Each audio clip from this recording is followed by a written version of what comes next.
Good evening and welcome. It's great that you're all here. It was also great to witness a little bit Nicholas's interaction with the Harvard GSD student group Forward Talks. I want to thank Dimitris Papanikolaou for helping and supporting this close collaboration to bring Professor Nicholas Negroponte here to the GSD. Today a lot of people constantly use the word visionary and the word pioneer sometimes, and especially in the context of academic institutions. A day doesn't go by when somebody doesn't ask you about vision multiple times a day. But I think it's really apt to use this word visionary in the case of Nicholas Negroponte as someone who really has had very distinct transformative ideas or projects, in this case that really affect architecture, its relationship to computers, and the interface with humans. He's really the pioneer of this application of computers to architecture, but he always, from the very beginning, in a way, inserted the role of humans in that interface. I think today, when we also see that the relationship with digital tools and with digital culture is completely seamless, you can't walk down any high street or any sidewalk in Cambridge or Boston or New York without bumping to someone who's actually constantly working on their iPhone or speaking on their cell phone. This relationship has now become very prosthetic. It's actually inseparable. But I think in 1968, when Nicholas wrote his first book, The Architecture Machine, that wasn't really the case. And it's also hard for people to recognize, to remember that he'd only graduated from architecture school 2 years before. So his first publication on this topic came out just such a short time, such a really very short time after graduating from school. That book, The Architecture Machine, had inside a sort of tiny subtitle called Toward a More Human Environment. And this book was to be followed a few years later in the mid-70s by the book Soft Architecture Machines, and I think in subsequent years by many other publications, including Being Digital and so on. If you look at the machines that were available in the 40s and 50s, for example, the writing machines that Nicholas wrote about or talked about in some of his publications, many of those machines actually owed their lineage to 19th century, I think, textile machinery in terms of their mechanical procedures of creating patterns and so on. So it's really incredible to see what's happened since the late 60s or early 70s during that very short period compared to what was happening before. When you read those early texts, you can't help thinking that the emphasis is not really at all on the concept of computation as a form of rationality. In fact, there's a lot of arguments against the rationality of computers to some degree, but it's much more biological, it's chemical, it's in a way alchemical, this interaction that is taking place between computers and humans, in the sense that I almost feel that, Nicholas, you were kind of making a sort of libertarian argument of sorts at that time. You may say you weren't, but in the sense that you were arguing for the way in which each and every computer was becoming part and parcel of me, my body, and it was something that was highly personalized in the way that you saw it. In the follow-up book, The Soft Architecture Machine, at the beginning, he was arguing for the importance of, for us to understand the making of intelligent and the makings of architecture, and the value of this, and saying that without this understanding, that the future of architecture as aided, augmented, or replicated by computers will be very gloomy. And in contrast, he said that he believed that computers have the potential for assuring responsiveness, individuality, and excitement in all aspects of living to a degree hitherto unseen. For the first time in history, for example, we can see the possibility of everybody having the opportunity to live in a man-made environment that responds to and is meaningful for him or her, and as against the idea of using computers just simply to serve. He emphasized that he was very much interested in the singular goal of making the built environment responsive to me and to you individually, a right I consider as important as the right to good education. Has that promise been fulfilled? Have we arrived at the point where we can really speak of this close interaction between computers, humans, and the environment? I think that's something that we can discuss. It's, of course, important that Nicholas went on in the 80s to be one of the founders of the MIT Media Lab, which we all know the important contribution that the Media Lab has made to this particular project.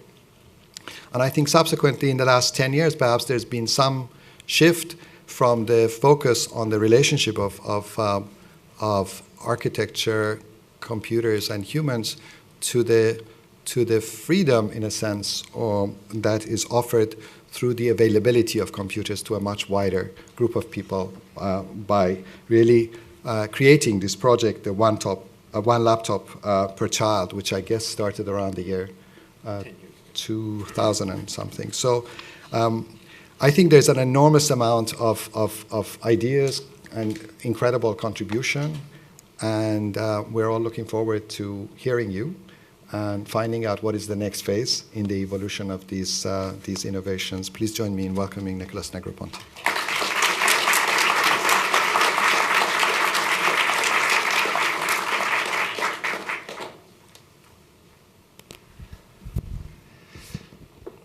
Well, in thinking about this evening, I decided since it's a Department of Architecture, or School of Architecture and Design, that I'd be a little bit more personal about what I'm going to talk about, because I really felt there was a recurring theme. And when I went to architecture school, I had a professor who told me, and I don't think he was saying it in a very flattering way, he said, "What you lack in talent, you make up for in gall." And I thought about that, and I, of course, was immediately prepared to think about it as a compliment.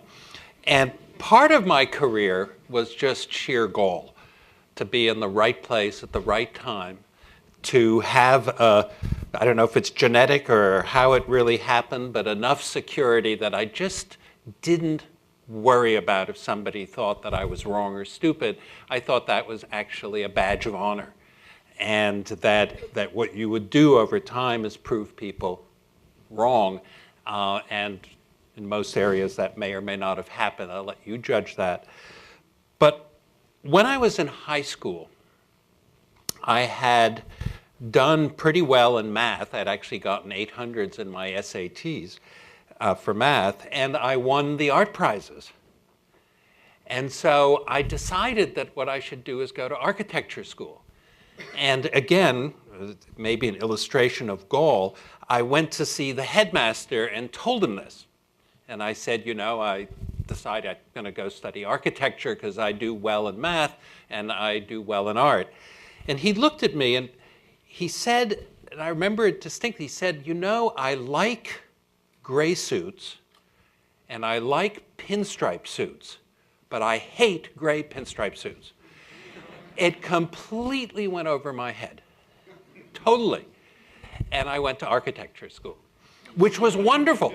I would never do it differently, but it took me a while to figure out that the intersection of those two fields wasn't necessarily architecture, it was computers. and it took a while to sort of understand that. But in architecture school, what I learned was not to solve problems, but to ask questions. And when I look at all of my colleagues in engineering at MIT and other departments, they actually think of themselves as problem solvers. And they even use the term problem solving sort of interchangeably with the word design. And I think what I learned was to ask questions. So what I'm going to do with the clicker is, I'm not sure I've ever done this before, but I'm going to take you through the sort of a quick lifetime and try and share with you some of the things that started back in 1968. I went to MIT as a freshman in '61, which is really embarrassing to think that you've been someplace for that long, but I have actually been at MIT that long. It's a relatively incestuous institution where before affirmative action, the students went on to become faculty and so on, and I was one of those. And when I graduated, '68 is actually a very interesting year, and Moshe will remember that Habitat was built in '67, and as students, you would go to a design studio and everybody was moving sugar cubes around. So Moshe Safdie, who was only 24 at the time, was really, maybe he was 25 by then, had an enormous influence on us in the sort of doing in our design studios. So when I went off to do my first computer program, it conspicuously looked like sort of the kind of thing that would come out of that era. And this was one of the first, I'll show you, one of the first computer displays that was available sort of outside the military and sort of commercially. And you've got to understand that backing this up was a multi-million-dollar computer, many times bigger than this room. And that display was, pretty expensive and pretty sort of complex to use. And it really, nobody imagined that displays would get out into the general public. It was really beyond anybody's thought, even though you might use it in sort of high-end commercial activity. So this was my beginning, and what I did, this is how crazy some of the things were. We built robotic devices that would build, again, little habitat-looking structures, and in this case, put it in a museum and filled the glass box with gerbils. And the theory here, really pretty lame, but the theory was that as the gerbils moved the blocks, that it was intentional.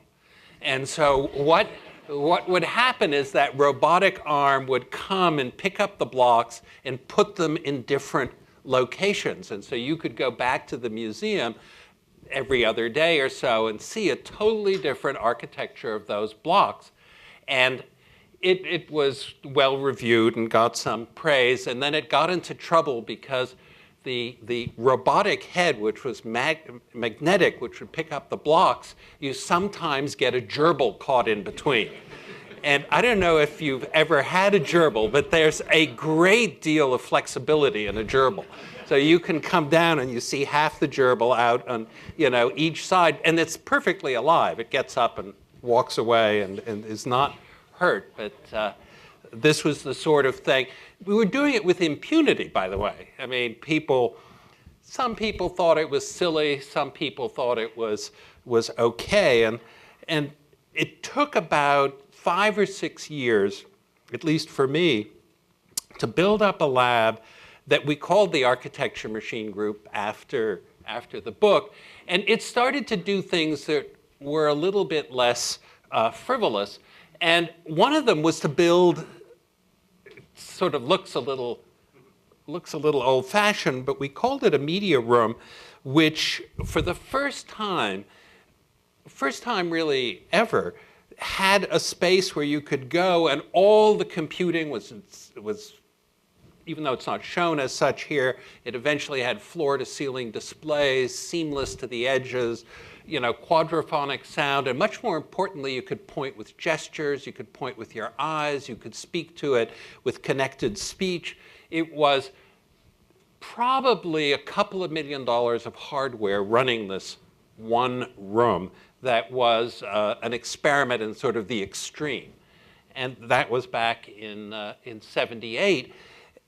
What we developed, which was really the first interface that had images, not just graphics, but actual images. So there was, you probably can't see it, but sort of in the bottom left, there's a little calculator. And if you wanted the calculator, you touched it. There's a little calendar down there.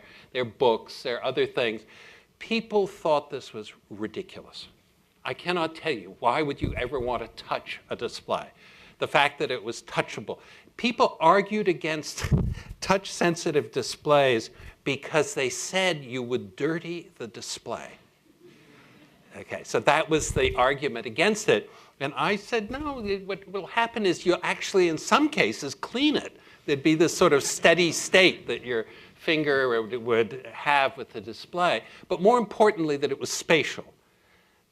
We called it a spatial data management system because I would tell stories to people like, how often have you called back to your office and said to your assistant, can you please go into my office, and on the upper, sort of the right-hand side of my desk at the top of the pile is a pad of paper, 2 pages down, and written in red Pentel pen is a number. Can you tell me that?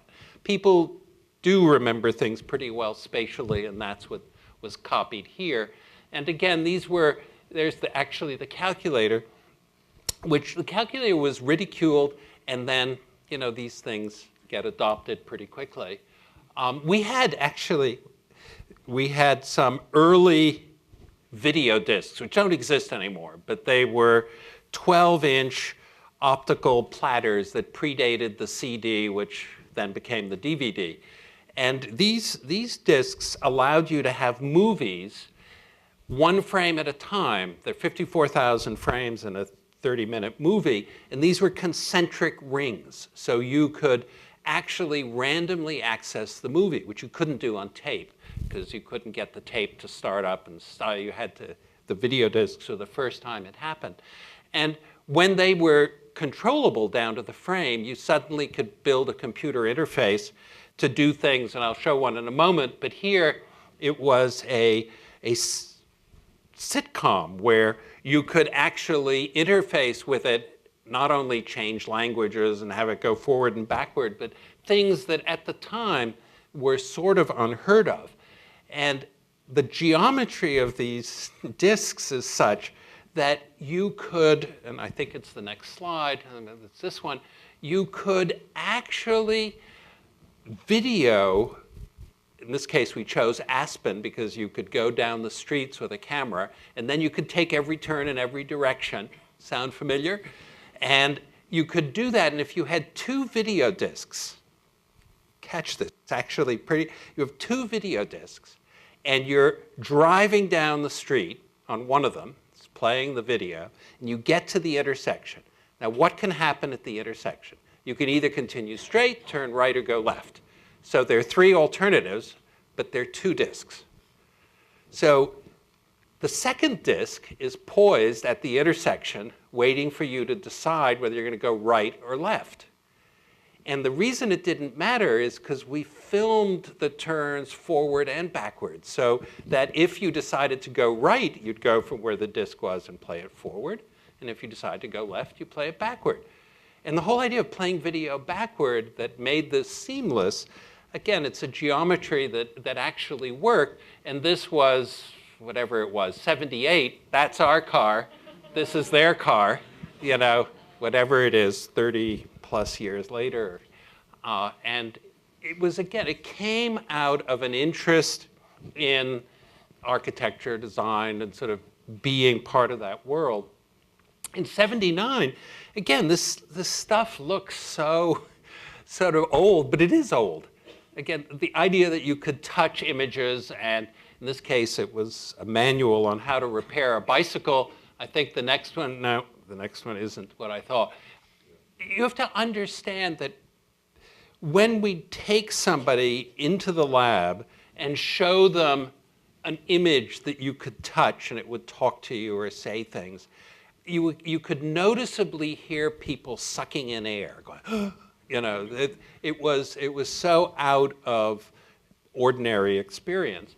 And then perhaps the most fantastic of all of them, this predates the Media Lab, was this one where you could sit in that media room, and now you can sort of see that it's floor to ceiling and it tracked gesture. And you could say, put that there. And you could just move things around. And people were awestruck. It was so visual and so, you know, easy to come and just spend a few minutes that the then president of MIT, whose office was not far away, he was the last president to have a chauffeur. And his chauffeur was parked at the bottom of the, you know, down at the ground level of where the elevator of our building landed. So it was very convenient for him to bring his guests through the lab, really wow them, and then go down to Mr. Tibbs, who would take them off to lunch.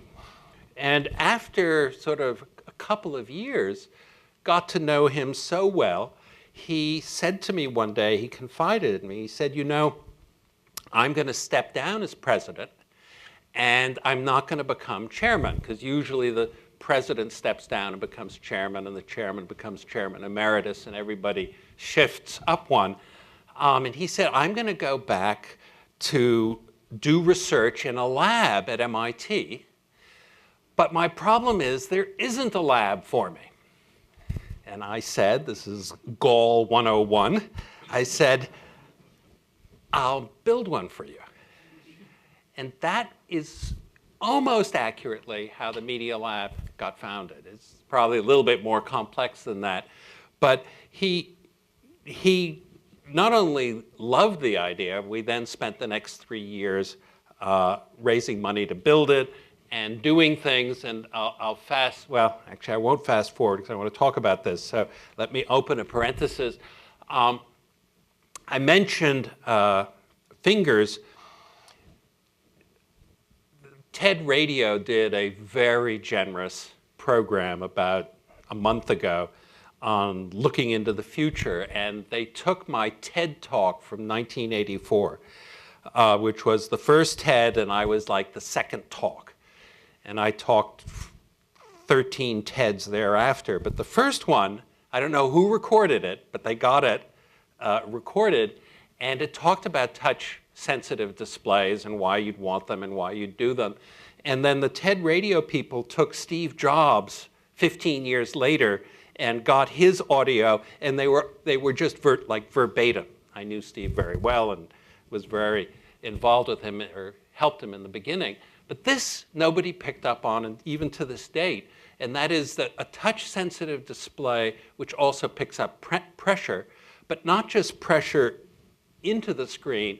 It turns out that if you have glass, which most of us have on our screens, that there's enough friction between your finger and the glass to introduce forces in the plane of the screen, which is what's happening here. And again, a piece of something that was way ahead of its time and didn't catch on, the pressure part, but touch certainly did. So I'm going to skip over this and come back to it later. So by this time, we decided to build the Media Lab. Anybody at MIT who wants to start a lab, the first thing you do is build a building, partly because everybody wars over space, and if you have your own building, I figured you wouldn't need to do that.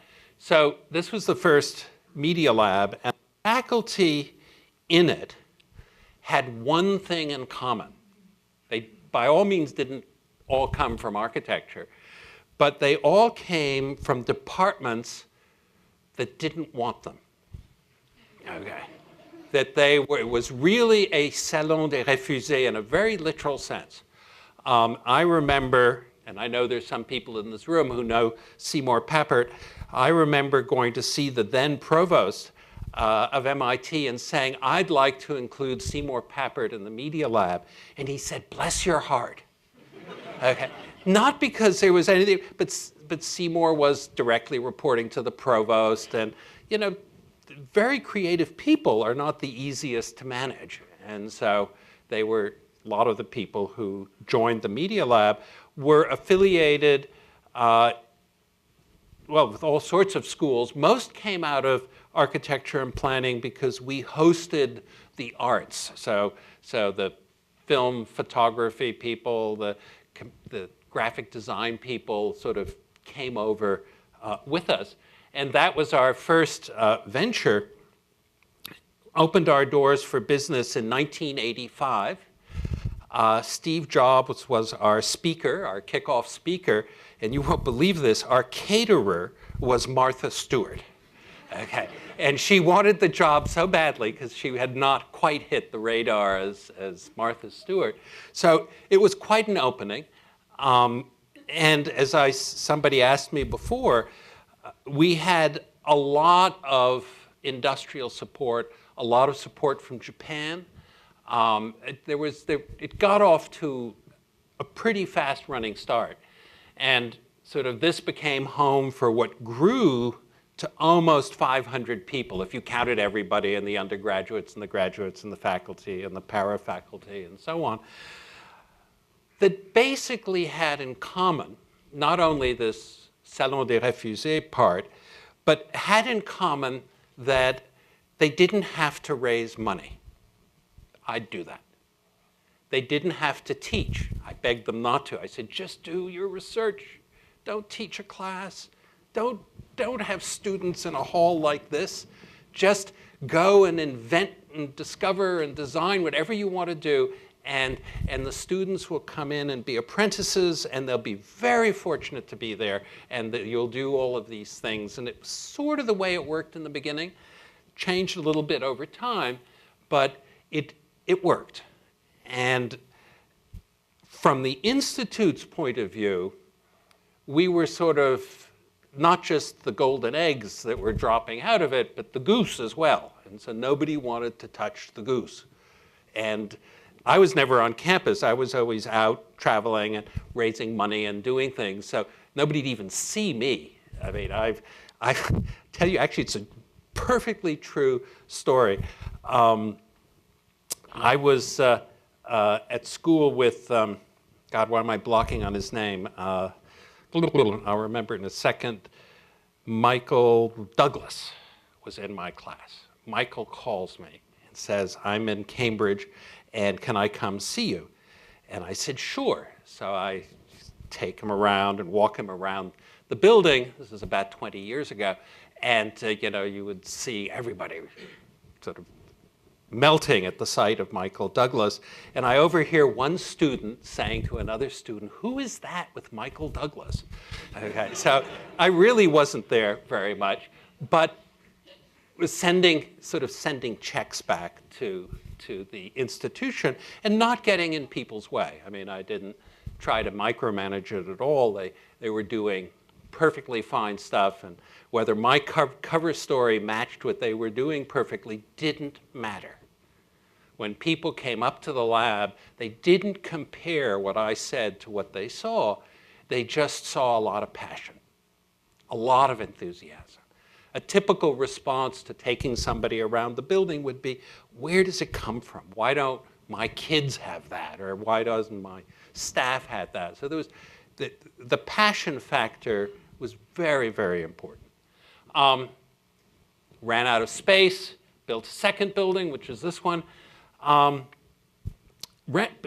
building got going sort of when the economy started to tank. So it didn't quite work out as planned economically, but the building got built. And if you haven't been to it, you should. It's a pretty glorious building. It's next door. I managed to keep the land next to the original Media Lab available. As soon as we took this step, things started to change, not just economically, but they changed partly because I'd been there so long. Now, I'd been there in one way or another for 20 years, And I said to myself and MIT that it's kind of time for a change. And the change wasn't so much that I should get out of the way, which I should, and I think I did, but the change was that it's kind of my turn. For 20 years, I'd sort of been a civil servant. I mailed the checks back, and I didn't go and I didn't have a pet project. I didn't have a group working. I said it's kind of my turn, and what I'll do, and what turned out to be one laptop per child, started here in this village. This village is in remote Cambodia. It's in Khmer Rouge territory. In fact, just a couple of years before that, in 1999, you could only go there if there was a landmine sort of person going in front of you and in front of the car. It was pretty remote, pretty primitive. And we connected the kids in this village, built the school, connected them, and actually my son was very involved in it. And I looked at that picture and I said to myself, what in that picture won't happen through normal market forces? And I think that that's an important, we can discuss that. I think it's an important point. When I wake up in the morning, I ask myself, will normal market forces do what I'm doing today? And if the answer is yes, stop doing it, because normal market forces will do it. And if the answer is no, continue. So what wasn't going to happen in this picture through normal market forces was, in my opinion at the time, was the laptop, which is why I became involved in one laptop per child. And I don't want to dwell on it too much, except to say that, again, this is the pinstriped suit. It's the merger of things that may not necessarily go hand in hand, and started it with enough, again, momentum, raised about $30 million to do it in 2 or 3 days. I mean, it was really, this wasn't a long belabored proposal. It was a few phone calls, and people stood up to, just queued up to be behind it in the beginning. And the idea was, again, sufficiently outrageous that you could build, in this case, we said a $100 laptop, and that it would wind up and it could be connected and it would do all of these things. Never actually got to 100, but it got very close. And if you look at $2001 or $2005, it certainly got to 100. And it launched and it became a huge project. Most people don't know this, but one laptop per child, at least over the 7 years I was involved, was a $1 billion project. And so this was different than the scale of the Media Lab. It was different than a lot of things. It was, for me, I had no idea when I started if I had thought that it would be that important. By being, though, a nonprofit, and the reason I show Kofi Annan is not to sort of gloat about announcing it with him, but it's that by being a nonprofit, you could partner with people who otherwise couldn't. And that was a very important decision.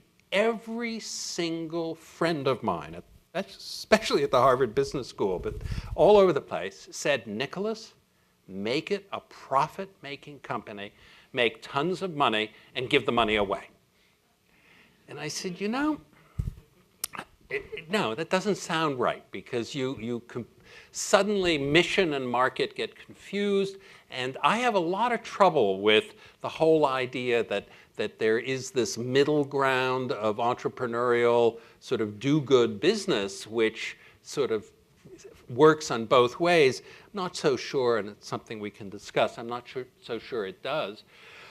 But the one thing, and we had a wonderful industrial designer, I said, the real test for this laptop is not the $100, and it's not if there are millions of them. There are over 3 million of them in the world today. But it's, does it get into the permanent collection of the Museum of Modern Art? Which it has done.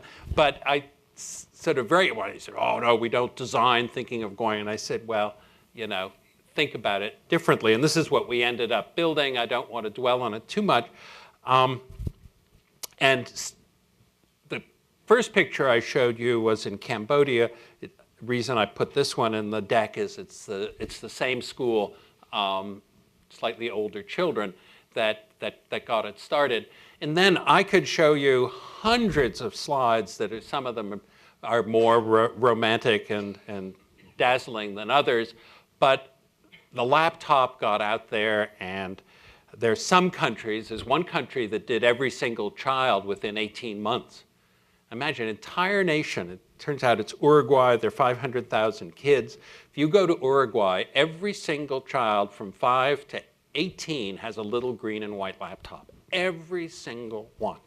And I had a friend who visited a village, a rather poor village in Uruguay recently, and the floor of the hut was dirt, was very similar to that. There were 5 kids, 4 of whom had laptops running a little local area network in the house, and the 5th child was 4.5 years old and about to be 5, and mother said very proudly that she would get her laptop, the next year. So in a couple of places, there hasn't been enough history to tell you how that's going to affect the economy and the workforce and all of that yet, but it did in at least Uruguay and a couple of other places get saturated. To me, the most heartwarming part of it, I can't tell you the exact numbers. I've thrown out some numbers perhaps a little irresponsibly in the past, saying it was 50,000, it was 100,000. Doesn't really matter what the number is, but it's the number of kids teaching their parents how to read and write. And I just didn't have a better story. If you could change, basically you're reversing that it's the kids that are the agents of change. It's not, they're the receptacles, and it's the transference of a body of knowledge we have and they don't. So this sort of picture was sort of affected me. I don't know why I always keep this one, but I just wonder what her life's going to be like. I mean, look at that expression. And what is not obvious when you see this is that her baby brother or younger brother is in the background looking at her looking. So you can just see her baby brother's hat. I didn't realize that some of these, but again, I could show you hundreds of these pictures. And what it led me to, let me talk about this one for a second, and then I'll tell you what it led me to do, and then I'm 5 or 10 minutes away from finishing up here. This is in India. This teacher had taught, and I wish I had the before and after pictures, but the kids were lined up in perfect rows, sitting there like stone statues. And he would ask a question, but corporal punishment is part of education in many parts of the world, and particularly here. And if you didn't give the right answer, you got a little whip or a little fly swat, at least if you were close to the front. So there was no upside to answering a question at all. And so, really there was sort of monotony, but also everybody was pretty inert. This is the way he taught after the laptops came. And it just completely changed his view of what teaching was. And I met him, and sure, he probably was saying some things for me to hear, but he said, I've just never enjoyed teaching so much. The kids would run to school. The parents would hang in the window and look. This happened over and over again. In one case, actually, I'll tell you another story. In Uruguay, the president of the country said every child will get a laptop in 18 months, publicly announced it. One teacher who'd been teaching for 20 years, a woman, said, I can't teach. I mean, what is this going to, I can't do this. So she went to the Social Security office and asked for early retirement. And they said, fine, you've been teaching the right amount, come back in 3 weeks. And during that period, the laptops arrived in her classroom. within a couple of days, she saw the kind of energy they created, what the kids were doing. She races back to the Social Security office, and you guessed it, she asked for late retirement, just completely swapped it.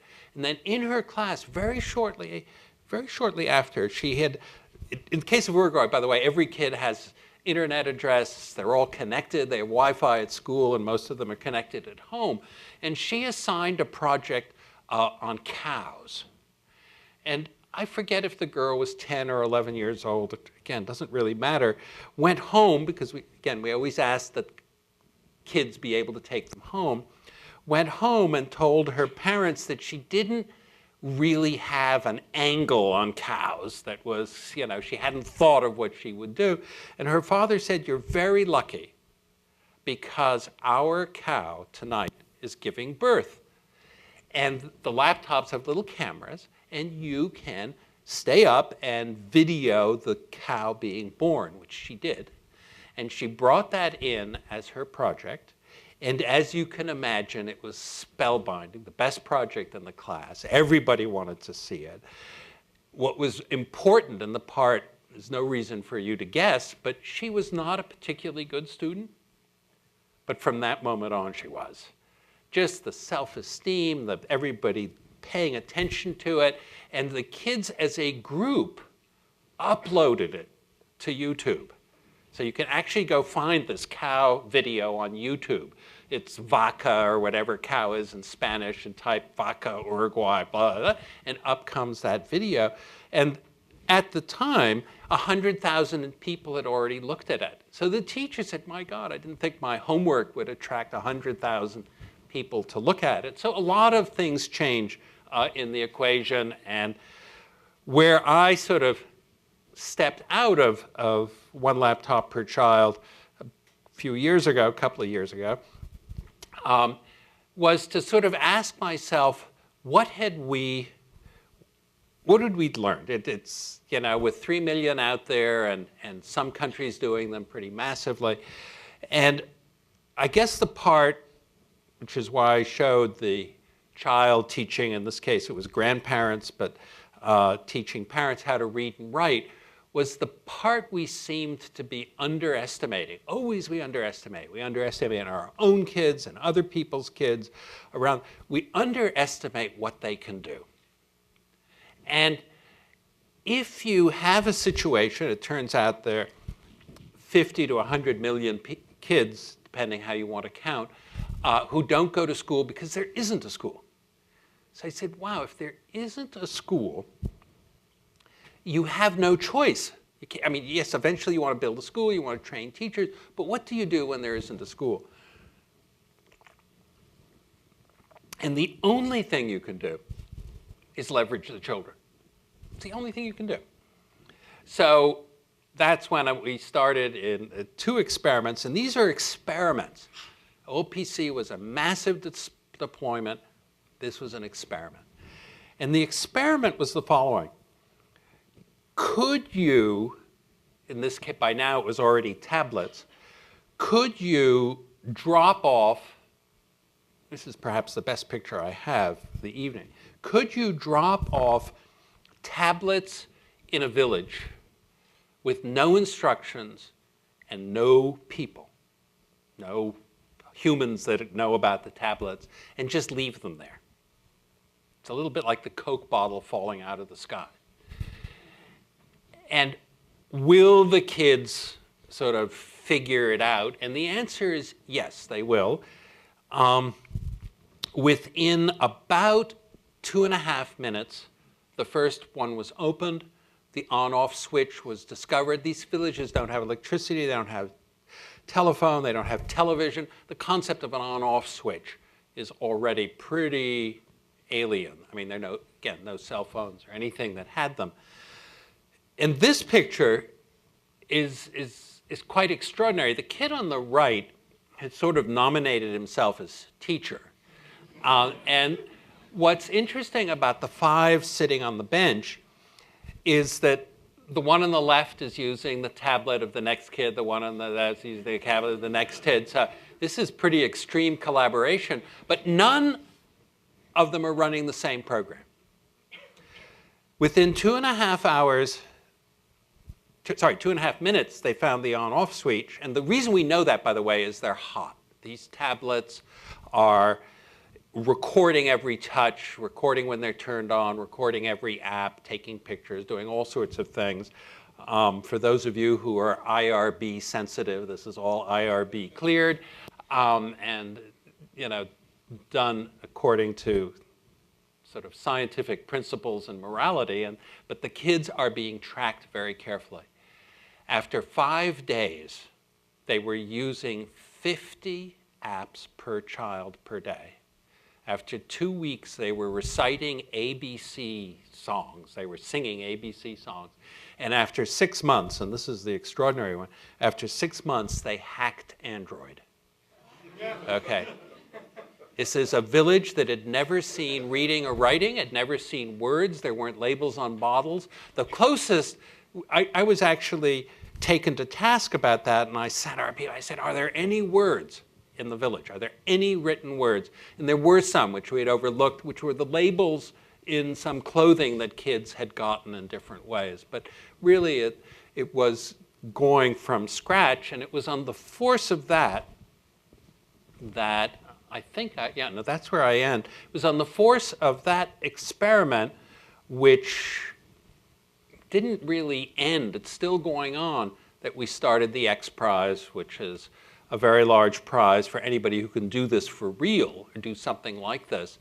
And I was saying earlier when I was asked, the whole concept of prizes was new to me. I'd never ever thought about it. And just give me one more minute.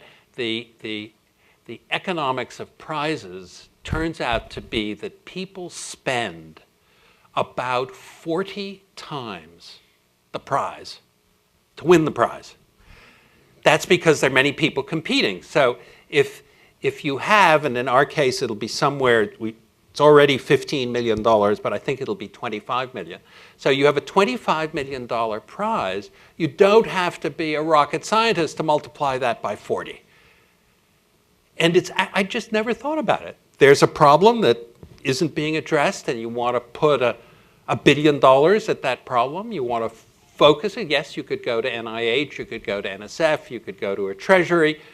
You could also create a prize. And that's what we've done, and that's what occupies most of my attention today. And that's probably too long, but let's change gears. Thank you very much.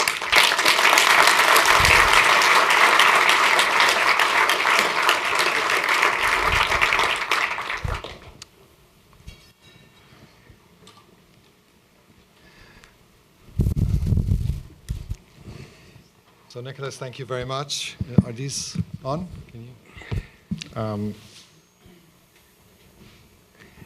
I think this one works, so I'll turn this one off. I don't know. We'll do that. Is that okay? And just use this?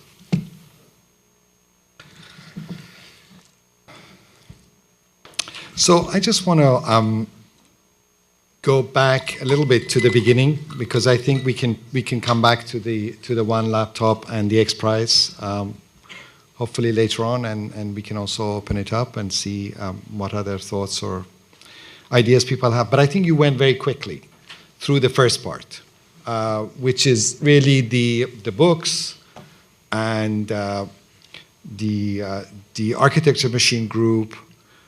And I'd like you to talk a little bit more about that. I mentioned that the book was written when you were just out of school, 2 years out of school. But for those people who read this book, this is a very kind of confident tone in both of these books. In fact, the architecture machine and the follow-up. And I'm just wondering, how did you actually discover your voice and what you wanted to do as a body of research? Where did that come from? I mean, you touched very briefly on the interest in maths and art and then going to school, but then you're really articulating very specific things that you want to do and very specific things that you are arguing against. And I'd like to know a little bit more about the way in which you really developed the basis for that position? You know, there's such a risk at applying hindsight to say, well, I really thought about this as clearly as it sounded. Probably not. What was indisputable was that the studio training and the studio experience in design mapped perfectly into where computers were starting to go. They were suddenly things you could wire into, you could connect to. They were becoming more affordable, and sort of since that era was happening, to do everything in a very tangible way was just very natural. And then to write a book about it, or to write books while it was happening or before it was happening, I sort of felt one had to. And the confidence, again, was probably more genetic than it was real, that it just made up a lot of things as I went, and some of them turned out to be true, which was pretty good. People always said, how did you predict the future? I never predicted the future, sort of extrapolated what we were doing. So the TED Talk, which got a lot of attention later, was just a pure extrapolation. So, but there's a particular flavor to those books. You are using a lot of art material. You are referring, kind of bringing machines that are not quite clear what their uses are, together with examples from art, which suggest that there's also a sort of poetic project somehow at work, and the emphasis on the role of the human and the kind of participatory aspect of this. It wasn't quite like that with a lot of people who were using computers, and as I said early on, you were arguing against the kind of the domination of the machine and seeing the machine much more in kind of liberative manner. So that's also a sort of an aspect of the relationship to computation that we haven't seen a lot of. And I'm actually wondering what you think happened to some of those references that you were giving. Because even when you are sitting there in the chair and trying to play this relationship with information, it's still quite not the same as the sense that one gets looking at the material in the book, because it's very evocative in terms of what one assumes you're imagining, these kinds of juxtapositions between art, architecture, machinery. It's do you feel that actually came about? Did you see examples of things that realized that vision in architectural terms? I guess that, I'd like to say yes, very good, but I think say yes. some of it was, how many people in computers could hang out with Andy Warhol? Okay. And how many people in computers had Bucky Fuller as a professor? And you make that list, and I can, name drop down that list of people who affected my life that had nothing to do with computers. And so maybe it was really the pinstripe suit at work. And I guess I became more comfortable with writing much later. These are very tortured. I don't even open them. I don't crack them open. They were belabored. They were sort of pretty, they weren't naturally flowing books. But I was one of the founders of Wired magazine, and I was the first person to finance it, and decided I would protect my investment by writing the back page. And suddenly, I think I did get a voice, and I did enjoy writing it. And I sort of also realized it was a bully pulpit, that you could write things, especially when you're doing it every month. People were suddenly answering my phone calls, and it was a very different world, and writing suddenly became, to me, a lot more natural than it was in those books. But there were a few things you could hang your hat on that people weren't talking about, and you just naturally, you'd corner the market because nobody else was doing it.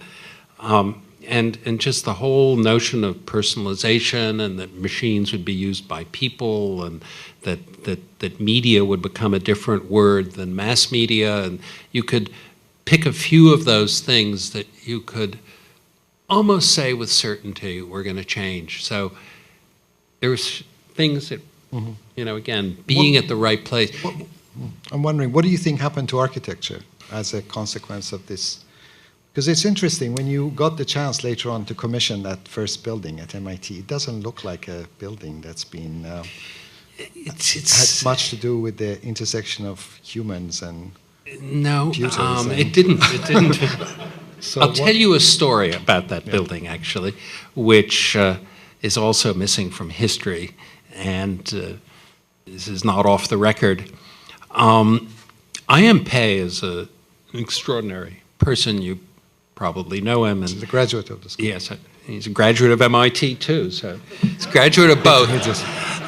His master's here. Yeah. In architecture.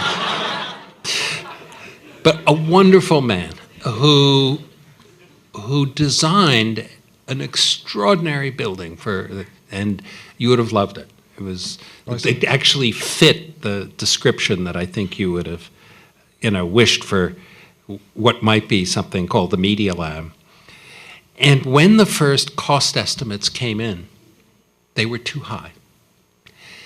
And so I was part of the client team, and we went down with the campus architect to New York to tell I.M. Pei it was too expensive. And the campus architect made the terrible mistake of suddenly lecturing I.M. Pei on the relationship of surface area to volume and the cost, because it's a very articulated building. And I.M., who's a very calm, quiet person, was getting redder and redder in the face and got angry at him finally.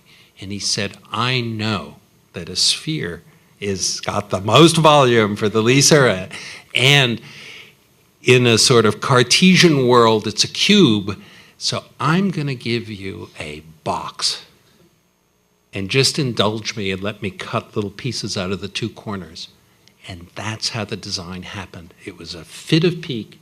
In anger, out came the design. So we got what we deserved. So that's what we got. And then you commissioned another GSD graduate to do the second. No, I'm just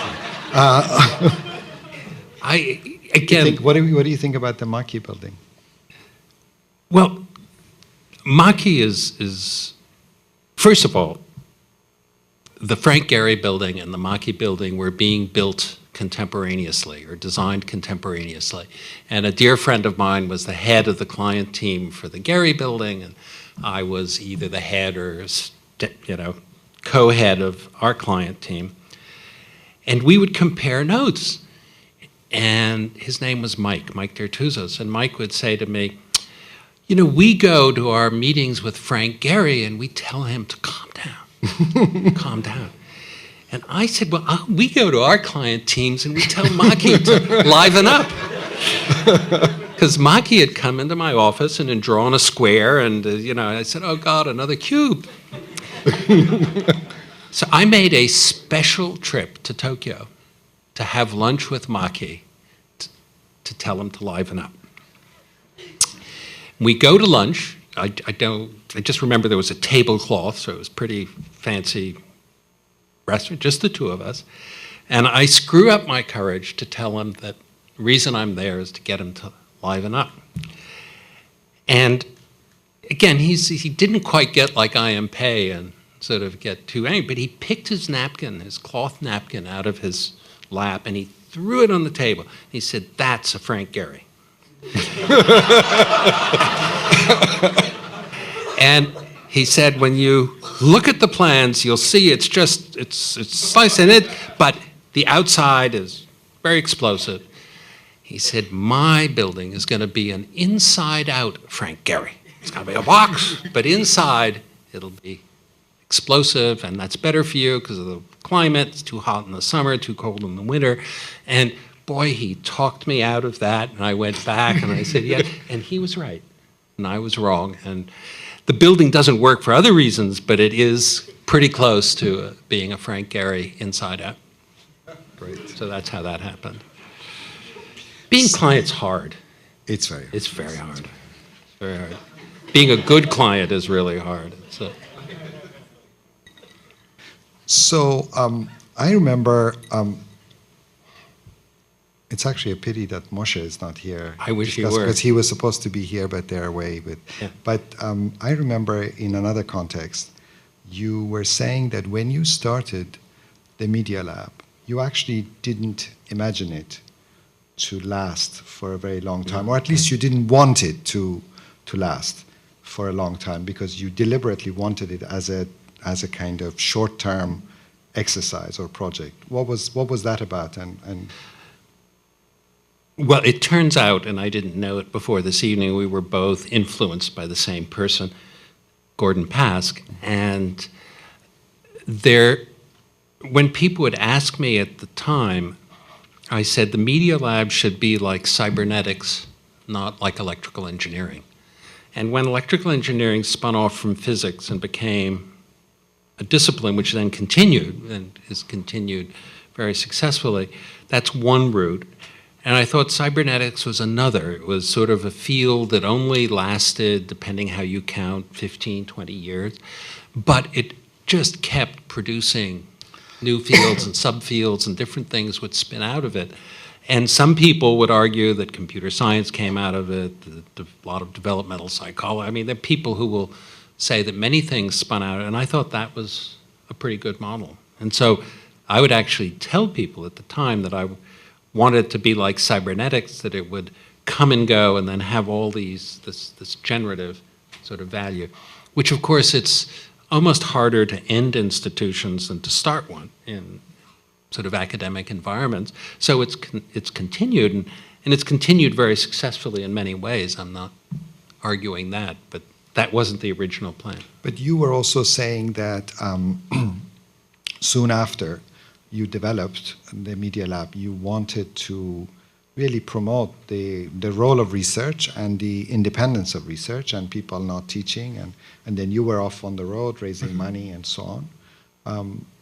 How did you establish any kind of method for evaluating the outcome of the work? Was there at any time any way? I mean, how do you know that you were raising money and the stuff that was coming out was good or wasn't any good, or did it?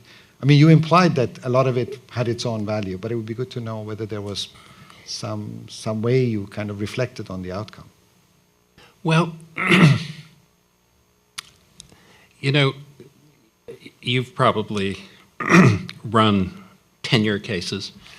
I've certainly done a lot of them myself, and while people might not say this the way I'm about to say it, is you get tenure because of fame. Let's face it. Fame is really, if the world knows what you're doing, talks about what you're doing, that's really a measure. So for me, that was the measure. If not just because you could read about it in Time magazine and New York Times and see it on TV, but how much of it was being discussed worldwide, to me, was the measure. And that's not necessarily a good measure, because sometimes it's fleeting, it comes and goes. Sometimes it's more penetrating and lasts longer. But that was the quick rule of thumb. That was the way of looking back. And then also, if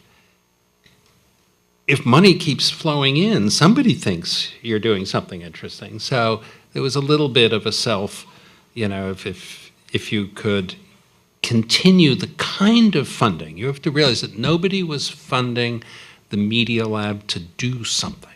People didn't come and say, we need an unbreakable piece of glass, would you develop that?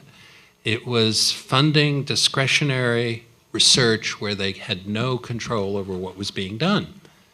And it was, as long as that continued, to me, that was a measure of, it was a way of assessing what was going on.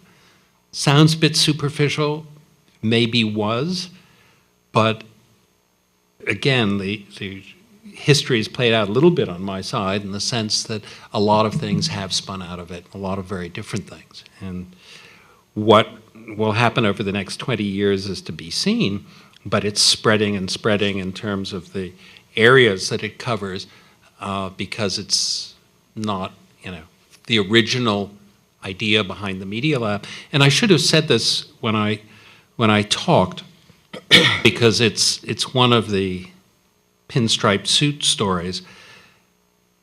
I modeled the Media Lab, and it didn't come out in any of these, obviously, because they predate that by a long shot, but I modeled it after photography, because the people who invented photography were photographers. And I thought that was the fact that the creative users and the inventors were the same people. And then you fast forward to television, and television was invented by engineers and then used by people. And I thought that computers would go back to the photography model, and that the people who invented stuff in computers would be the creative users. And that was the basic premise, and I probably should have said that originally. And if you had to start the Media Lab today, what would you do? Oh. How would it be different? It just wouldn't. Certain things happen, because of where things coincide in history. And this was so locked into that, so locked into an era, into the people. And we just hired a new director a couple of years ago who's so different than any of us were, and is, first of all, he's, at least at the time we hired him, he was 44, so he's now 46. He's a 46-year-old Japanese dropout who was Timothy Leary's godson. Now, what more could you ask for as a director of the Media Lab? And his whole world is bottom-up, it's network, it's social media. It's so different than mine and so different than many of the faculty that the difference is what's interesting to me, not that I have to agree with the difference. So insofar as he's reinventing it, which is the closest I can come to answering your question, it's very, very different. And it probably, for example, today, if you invented it, it wouldn't be as elitist, it wouldn't be as much of a place, it wouldn't have been, there are just many things that change. So I'm not. Don't you think that actually things like the definition of the building, like this is what you're saying, the fact that the resources to run an operation like that have to be quite substantial, they sometimes prevent the kind of freedom or ease of doing things that you had at the beginning, that de facto it kind of institutionalizes the nature of research. Yes, it does institutionalize it, and there are certain hazards, some of which come from just the demographics of it. When we started the Media Lab, everybody involved was over 60 or under 40. I was 39, and I was the closest to 40, and then everybody else was over 60. And what happens is, 30 years later, guess where that block is? It's moved. So you have a different demographics, you have a different dynamic today than we did 25 years ago, 20 years ago. So that's changed too. But I'm not sure it would happen today in any way that looks or feels like what the Media Lab does. It just wouldn't happen. So I think back at that period, and also one has to keep in mind that nobody else was doing anything that even looked like it.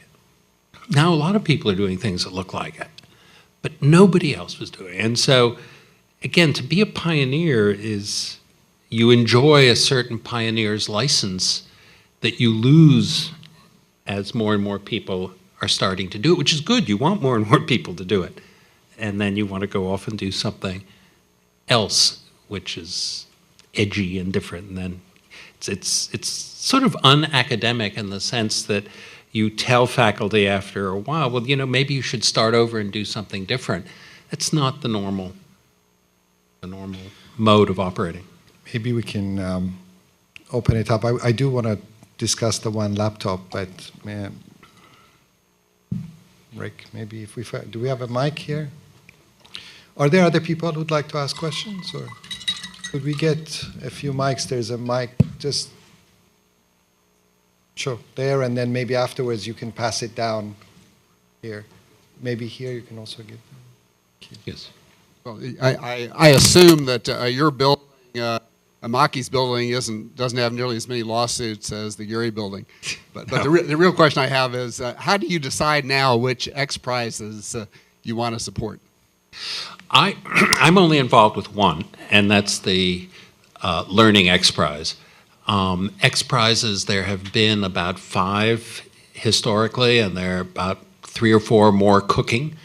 And the historical ones have largely been, with the exception of an oil cleanup prize, have largely related to outer space. Actually, sorry, there was one that had to do with 100 miles per gallon.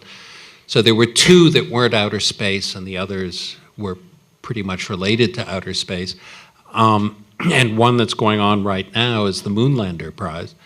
So it's, you know, I was not involved in choosing any of the ones historically, and I'm not involved with choosing any of the others.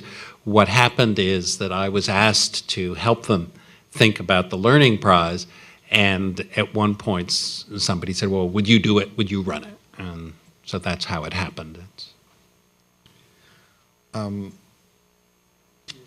Yeah, well, maybe you can ask, 2 or 3 people can ask questions. So you can, please, you go ahead and then, yeah?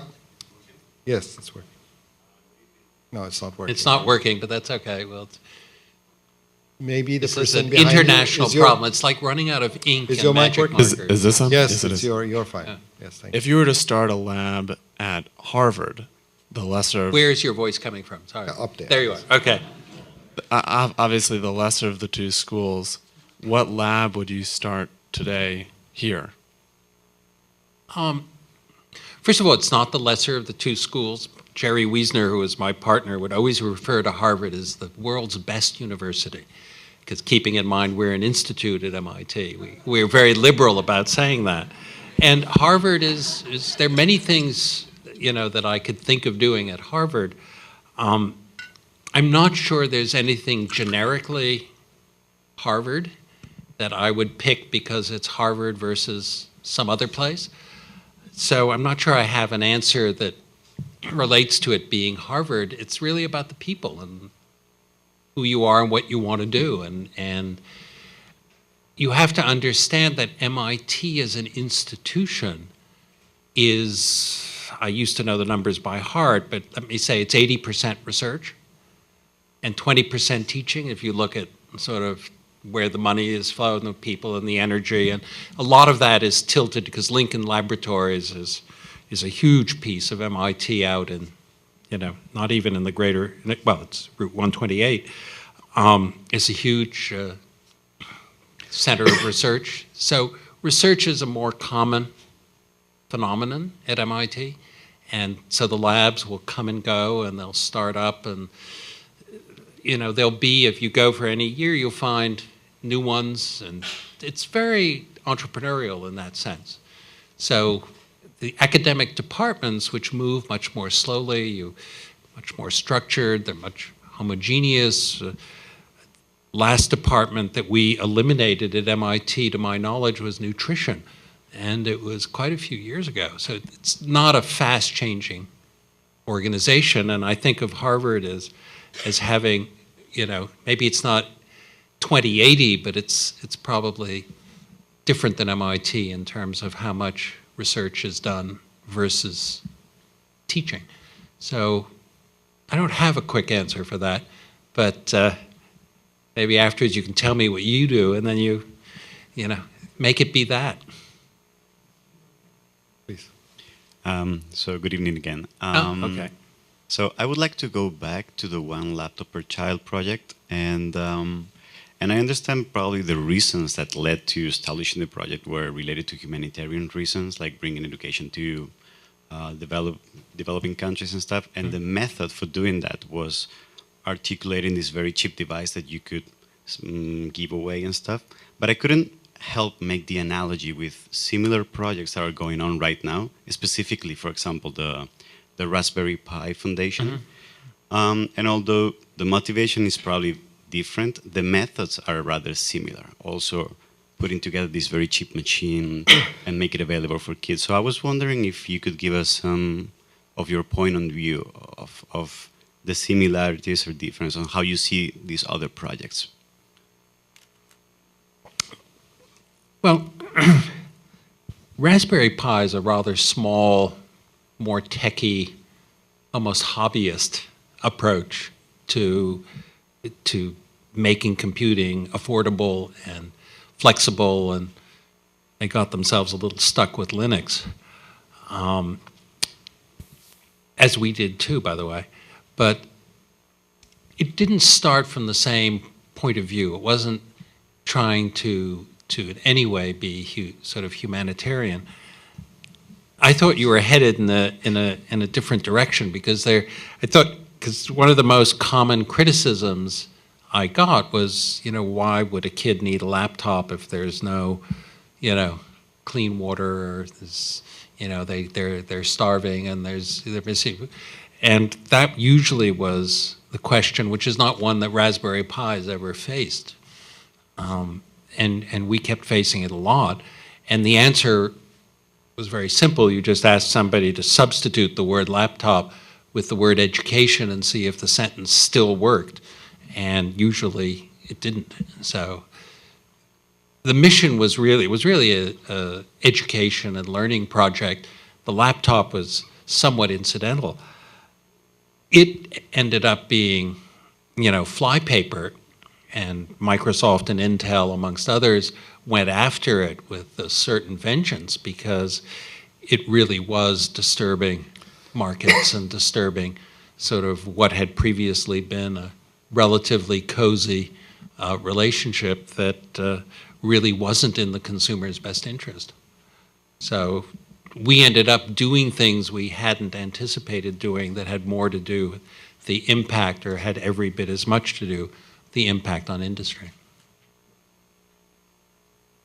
I was wondering if you could say something about your approach to leadership in a context where there are no specifically defined or priorly defined goals. Just like how do you lead in a context where the goal is to have no specific goal? Yeah, well, it's an interesting question. You know, the people I admire who have been in leadership positions, and I'll name one. He was 2 presidents ago of MIT. His name was Chuck Vest. And leadership was how you felt when you left his office. And you felt that you were walking on air and you just had all these great ideas, and you didn't realize they were his ideas, but you left the office thinking they were your ideas. I thought that was pretty good. And sort of the leadership was the one you didn't notice, and that people who come in and they're bombastic and they, you know, and there's a sort of what I'll call a more football-oriented kind of leadership is one. It just wasn't mine. And I sort of admired people who would do it in ways you just didn't notice. And so if I were to, and I'm using a little hindsight now, describe my own, I hope it was like that. Didn't come in and pound the table and yell at somebody and, you know, throw a Steve Jobs type tantrum. And I watched a lot of his tantrums and watched, in this case, Steve's tantrums, and that was sort of the opposite kind of leadership. And it obviously had its good effects and at least created Apple. But very different. I'm more the transparent one. I prefer to be.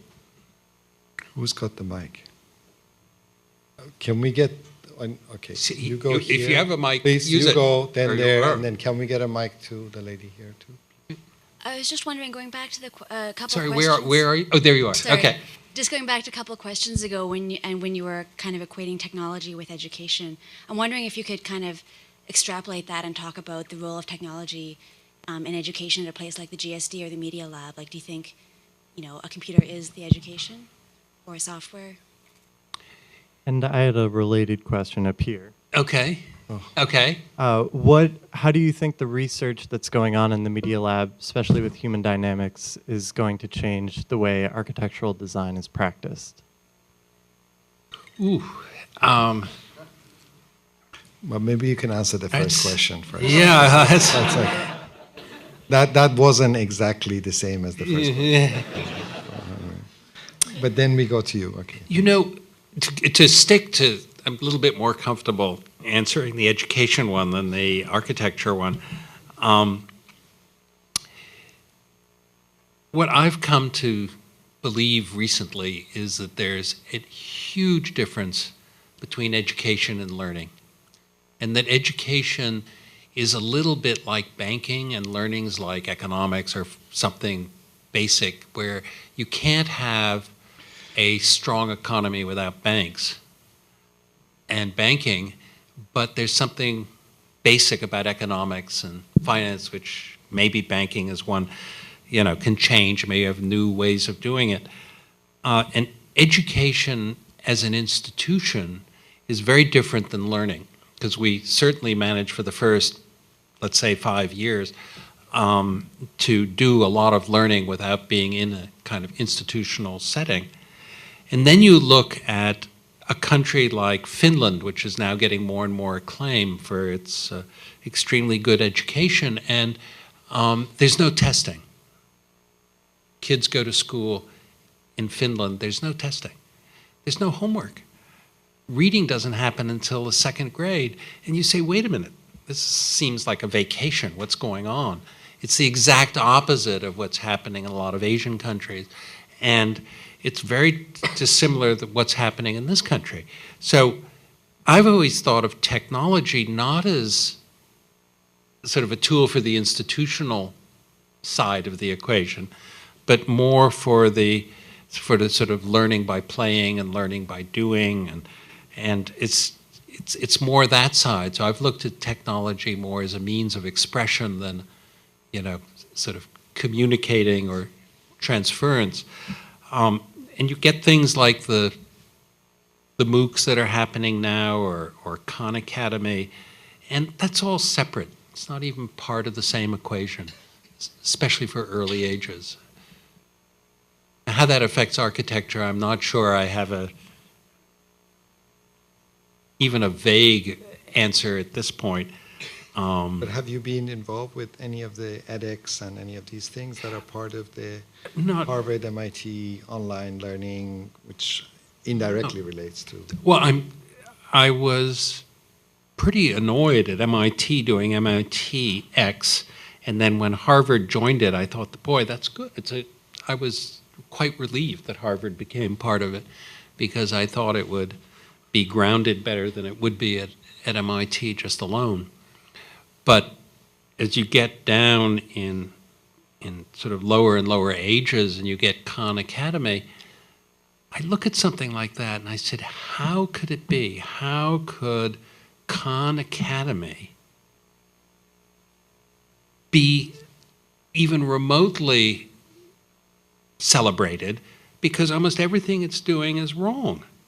And what it isn't doing that's wrong, what's kind of right, that it did do the flipping of the classroom. I mean, it contributed to the flipping of the classroom, but the rest of it is just, off the wall. I mean, that somebody would think that they could write all the material, that's like Britannica starting up in the wake of Wikipedia. It just doesn't make sense. Or that you could confuse, low production values with simplicity, or that you could read a book on a subject and then give a course on it. Just so many things seemed wrong. So you don't have to be right for the technology to succeed or be acclaimed, especially in the institutional side.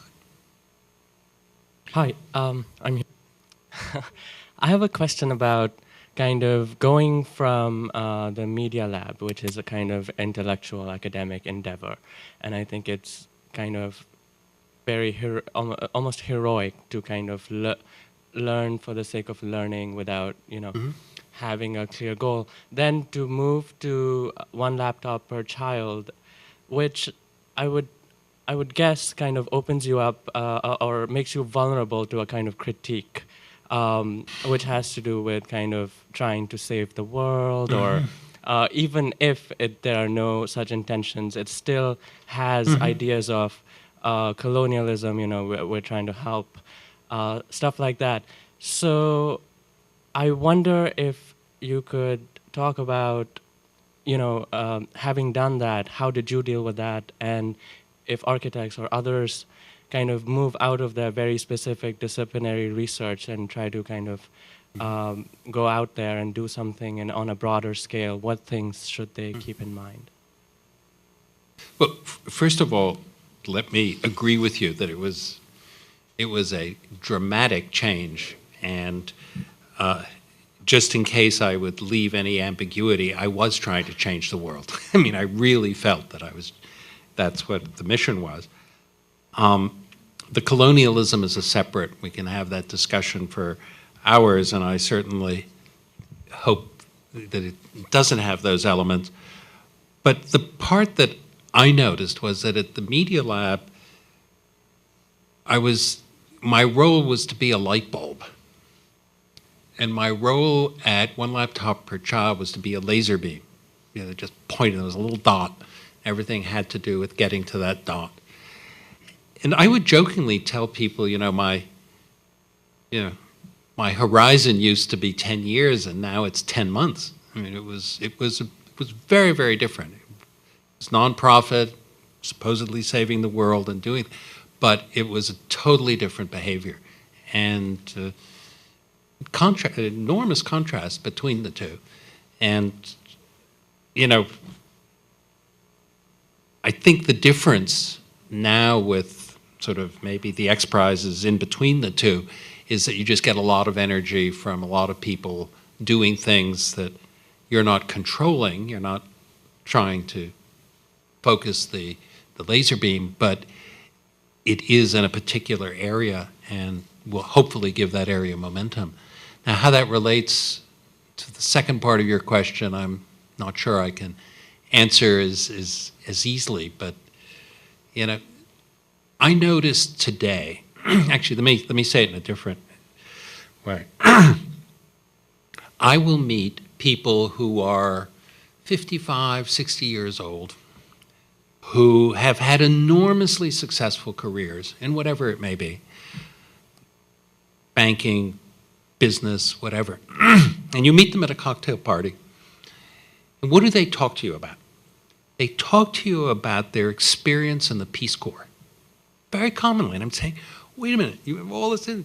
But what they remember very often is that for some period in their life, they did something like the Peace Corps. And then for the next certain number of years, they weren't quite as passionate about it, but they did well, they did successfully, and then now they're looking for meaning again. And to have to separate in your life meaning and money is a very unfortunate circumstance. And today, I think a lot of young people trade money for meaning, and they will do things that are more meaningful than their parents necessarily did, and that there's going to be a little bit more harmony between those, which I think is really good. And you see a lot of people, a lot of young people who are, maybe they're not going to change the world, or that's not there, but they're thinking more about it, and I think that's terrific. I wanted to make a comment. I just have. Oh, Somebody there. there. Yeah, yeah. Hi. I do work with the One Laptop Per Child program, and I can tell you, I think in 20 years, the demographics of this room right here will look completely different because of those kids who got those laptops. And there is nothing more satisfying than watching a kid look at that computer and realize they have a mind and see that transformation. I mean, it is so satisfying. And it doesn't matter whether every kid in the world gets those now. But when Nicholas went around and said that every kid has a right to one, they know it now, and they want one. So whether they get them or not, they're going to find a way, and it did make a difference. And by the way, I have a group that I'm working with who's got a center and a storeroom in there. They're outgrowing it because kids come there all weekend long and won't leave, and they need help. They called me today and said they want to build another center, so some architect can have my business card and help me. Do you have any computers to give away tonight? Or? No, I didn't bring any. Sorry. Okay. Yeah, hi. I'm interested in the potential of labs to scale up and replicate in different geographic contexts. And I remember there was a period where different media labs were operating. Yeah. One in Europe, maybe like one in Asia. And so I was wondering if you can share There are some about thoughts. 5 or 6 of them Right. that started. Yeah. Right. So I was wondering if you can share some thoughts about that period. Well, what they all had in common is that they were all failures to one degree or another. You'd think you'd learn after the first one, and you'd learn after the second, but we did Japan, we did Germany, we did Sweden, did Ireland, we did India, and all of them did not end particularly well. In fact, they ended pretty badly. There's something relatively unique about not just the United States and the Cambridge and MIT, and there's certain things that we take for granted that are very comfortable here. And I found myself in those other places arguing for and expecting the kind of things that we took for granted here. And in the end, it just didn't work for one reason or another. So, I hope we don't try another, but maybe today with a networked society, it could work better. But it sure didn't in the past. Maybe. This young lady had a good experience there. Yes.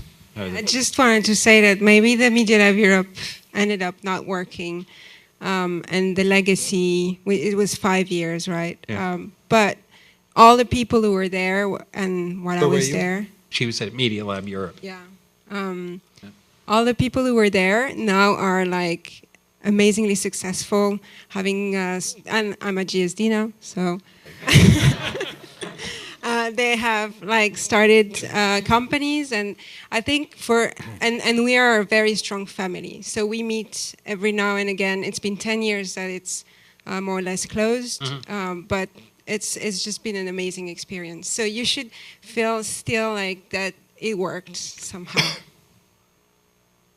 Good, I'm glad to. I think this has been a really great evening. I think it's wonderful to see you talk about